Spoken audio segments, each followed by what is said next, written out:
নজর রাখবো এই মুহূর্তের বড় খবরের দিকে। কি খবর আসছে? অবশেষে গ্রেফতার করা হয়েছে সন্দেশখালীর উত্তম সর্দারকে, যে উত্তমের বিরুদ্ধে প্রচুর অভিযোগ। তৃণমূল থেকে সাসপেনশনের পরই গ্রেফতার। আমরা দেখেছি 6 বছরের জন্য তাকে সাসপেন্ড করা হয়েছে।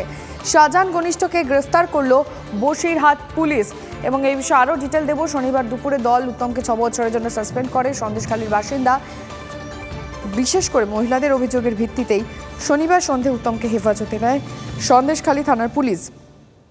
দলের সাসপেনশনের পর কেন পুলিশি পদক্ষেপ প্রশ্ন উঠছে। সন্দেশখালীতে শাহজাহানের সাম্রাজ্যে যাদের তুমুল প্রতাপ, উত্তমও তাঁদের মধ্যে একজন। গত কয়েকদিন ধরে মহিলারা অভিযোগ করেছেন শিবু হাজরা উত্তম সর্দারদের অত্যাচারে তাদের জীবন অতিষ্ঠ। শাহজাহান, শিবু, উত্তমদের বিরুদ্ধে বিপুল জনমত তৈরি হয়েছে সন্দেশখালী সহ গোটা বাংলায়।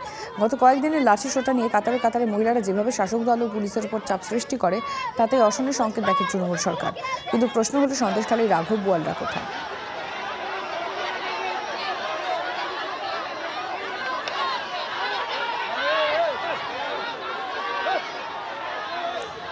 রাজনৈতিক মহলে কে কি ভাবছেন আমরা জানার চেষ্টা করব। শুনবো সুকান্ত মজুমদারের বক্তব্য। সুজন চক্রবর্তী কি বলছেন এবং তৃণমূল সাংসদ শান্তনু সেন।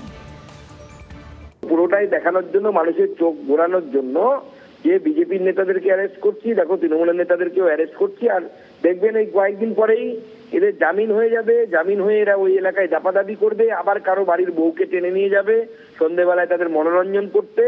মুখ্যমন্ত্রী তো 1000 টাকা দিয়ে দিয়েছে, ইজ্জতের দাম তো ফিক্সড হয়ে গেছে এখন মহিলাদের বাংলায়। মানুষ এতদিন ধরে কমপ্লেন করেছে, কিছু করেনি। মানুষ বললে কিছু হবে না। তৃণমূল যখন স্ট্যাপটা সরালো, একমাত্র তখন অ্যারেস্ট করা হলো, করে পুলিশ বুঝিয়ে দিল যেমন তৃণমূল বলবে তেমন আমরা এফআইআর নিই, যেমন তৃণমূল বলবে তেমন আমরা অ্যারেস্ট করি, যেমন তৃণমূল বলে তেমন আমরা প্রোটেকশন দিই। মহিলারা শিবু হাজরার নামে সরাসরি অভিযোগ করছে, কিচ্ছু হবে না। কেন? কারণ উত্তমের চাইতে শিবু ভেট দেয় বেশি। কোটি টাকা ভেট দেওয়ার গল্প। উত্তমের মাথায় শিবু, শিবুর মাথায় শাহজাহান, শাহজাহানের মাথায় জ্যোতিপ্রিয়, জ্যোতিপ্রিয়র মাথায় নবান্ন। নামজার কিছু নেই।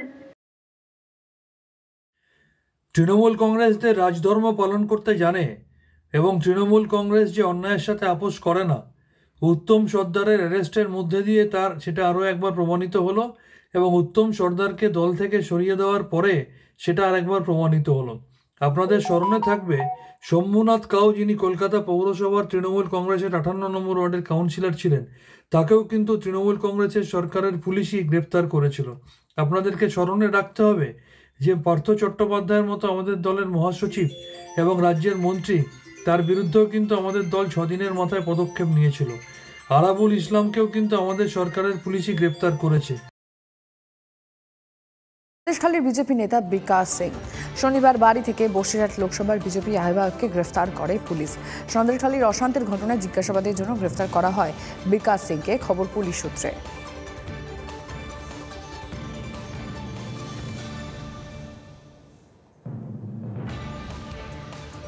সন্দেশখালী প্রসঙ্গে কড়া প্রতিক্রিয়া রাজ্যপাল সিবি আনন্দ বোসের। সন্দেশখালীতে যা হচ্ছে ভদ্র সমাজে তা হয় না, অবিলম্বে গুন্ডারাজ বন্ধ করতে হবে। সরকারের দায়িত্ব আছে এসব বন্ধ করার এবং হিংসার কফিনে শেষ পেরে পুঁততেও হবে। অপেক্ষা করছি রাজ্য সরকারের রিপোর্ট আসার। রাজ্যকে কড়া বার্তা সিবি আনন্দ বোসের।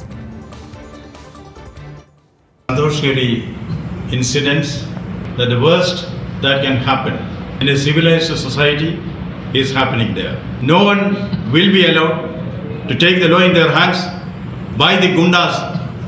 Should be stopped immediately. Government has a responsibility to put an end to this. Come together, face it together, fight it together, destroy it, put violence in the coffin and drive the last nail on it. That is what we should do. That is what we are going to do. Now, let me get the report from the responsible government. Action will be taken. We'll come together and see that an end is put to this nonsense game that has been going on in Bengal society in some pockets.